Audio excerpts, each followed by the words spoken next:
বাংলাদেশের ইতিহাসের অন্যতম জঘন্যতম একটি হত্যাকাণ্ড ছিল মেজর সিনহা হত্যাকাণ্ড, যেটা যে কোনো সমাজের সমাজের সভ্যতাকে প্রশ্নবিদ্ধ করে। সেই মামলায় বিচারিক আদালত 2 জনকে ফাঁসির আদেশ দিয়েছিলেন এবং 6 জনকে যাবজ্জীবন কারাদণ্ডে দণ্ডিত করেছিলেন। ফাঁসির আদেশ যেহেতু দিয়েছেন, আইনের বিধান মতে ডেথ রেফারেন্স হিসাবে এটা সুপ্রিম কোর্টে আসে। বাদীপক্ষের পক্ষ থেকে একটি রিভিশন দায়ের করা হয় বাকি 6 জনকেও মৃত্যুদণ্ড দেওয়ানোর জন্য। রাষ্ট্রপক্ষ থেকে কোনো আপিল করা হয়নি। আসামিরা সবাই আপিল দায়ের করেছিলেন। ফলে ডেথ রেফারেন্স, বাদীপক্ষের রিভিশন এবং আসামিদের আপিল একসাথে শুনানি শেষ করে মহামান্য হাইকোর্ট বিভাগ আজকে নিম্ন আদালতের বিচারিক আদালতে রায় বহাল রেখেছেন।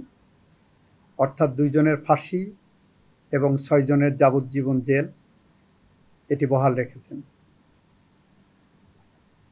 আদালতে আমাদের গতদিনে যে সাবমিশন দিয়েছিলাম, সেই সাবমিশনে আমরা এটা বলেছিলাম,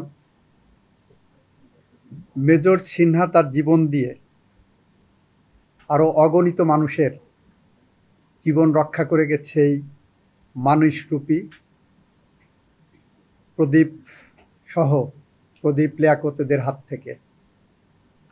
আমরা বলেছিলাম, মেজর সিনহার যদি ন্যায় বিচার না হয়, রাষ্ট্র যদি মেজর সিনহা হত্যাকাণ্ডের ন্যায় বিচার করতে ব্যর্থ হয়, তাহলে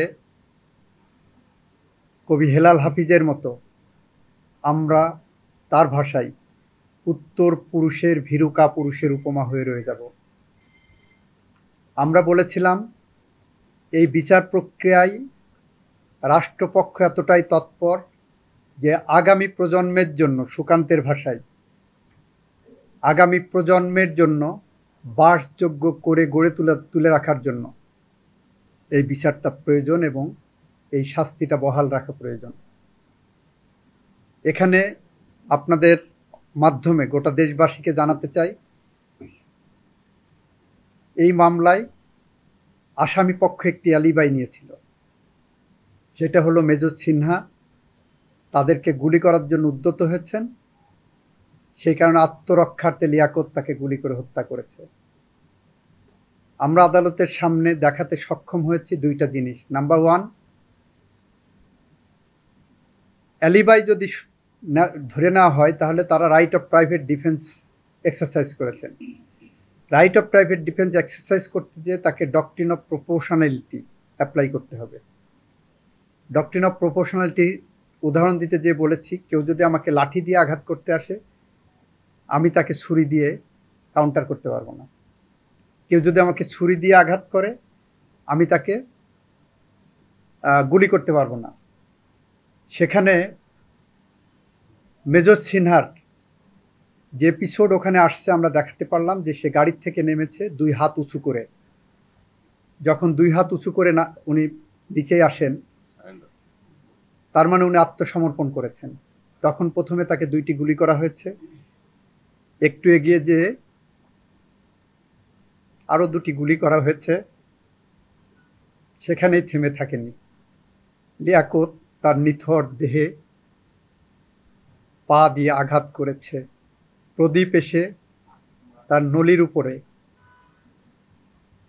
বুটের আঘাতে মৃত্যু নিশ্চিত করেছে।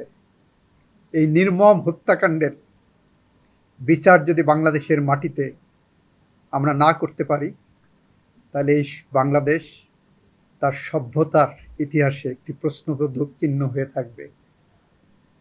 আমরা রাষ্ট্রের পক্ষ থেকে মনে করি আমরা আমাদের দায়িত্ব যথাযথভাবে পালন করতে পেরেছি।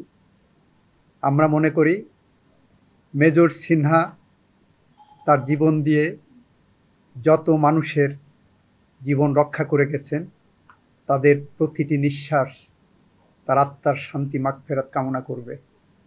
আমরা মনে করি মেজর সিনহার যারা সতীর্থ, সহকর্মী, বিশেষ করে সেনাবাহিনীর যে সমস্ত কর্মকর্তারা মেজর সিনহার বিচারের জন্য তাদের কণ্ঠ উচ্চারিত করেছিলেন, তারা আজকে একটু শান্তি পাবেন। কিছুটা হলেও হয়তো মেজর সিনহার শূন্যতা পূরণ হবে না, বাট তারা মনে করবেন তাদের কণ্ঠে যে প্রতিবাদ উঠে এসেছিল সেই প্রতিবাদ একটি ভাষা পেয়েছে, একটি ন্যায় বিচার পেয়েছে।